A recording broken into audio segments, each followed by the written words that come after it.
जय जगन्नाथ दर्शक बंधु मुझे आपण मानक स्वागत करुच्ची मोर YouTube channel kitchen with cook को। चलतु जानिबा आज मसला चकुली केमिति अति सहज भाव में प्रस्तुत करवा।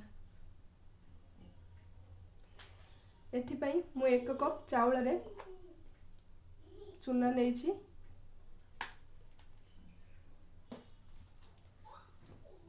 किछि धनिया पत्र किछि भुसुंगा पत्र किछि कंचा लंका गोटे टमाटो एक पियाज देखि पारथबे। चलंतु आको बे छोट छोट करी काटी देबो।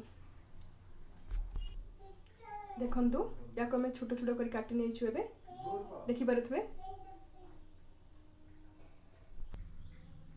चलंतु एगुडी को एबे एथरे मिक्स करी देबो।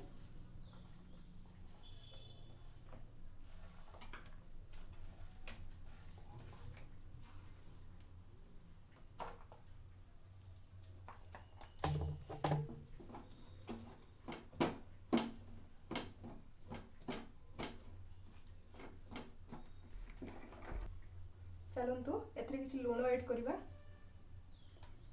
आपण स्वाद अनुसार लुण नेबे।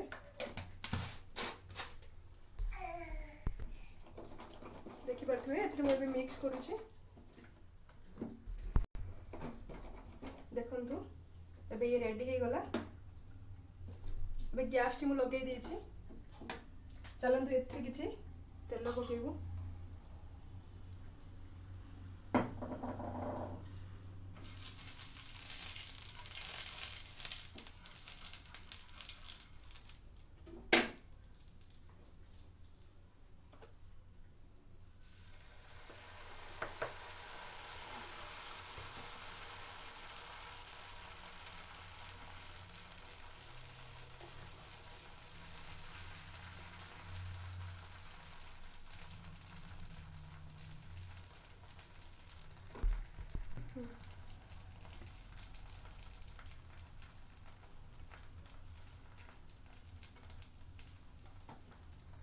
एबे गैस टी को सिम करिवे। किसी समय तो छाड़ी देबे। देखंतु एबे 2-3 मिनिट हे गलानी।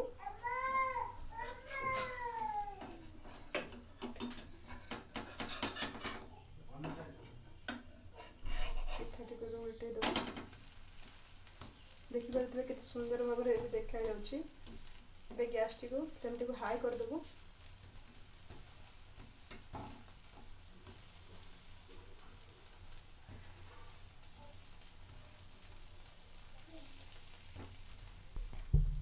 चलते एबे गैस टी को सिम कर देबो।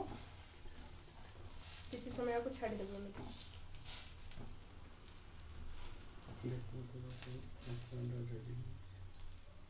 देखंतु एथिरे 5 मिनिट रे केते सुंदर भाव रे मसला चकुली हमर केमति प्रस्तुत होई गेला।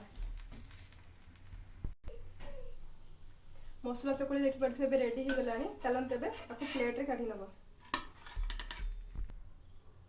वाओ देखंतु एबे सुंदर भाव रे केमति चकुली मसला चकुलीटी केमति प्रस्तुत होई जायछि। चलंतु आको सजाई दबो। एबे देखंतु एबे मसला चकुली रेसिपीटी अल्प समय भितर केमति प्रस्तुत होई गला। देखि परथबे केते सुंदर भाव देखा जाउछि। धन्यवाद। Thank you.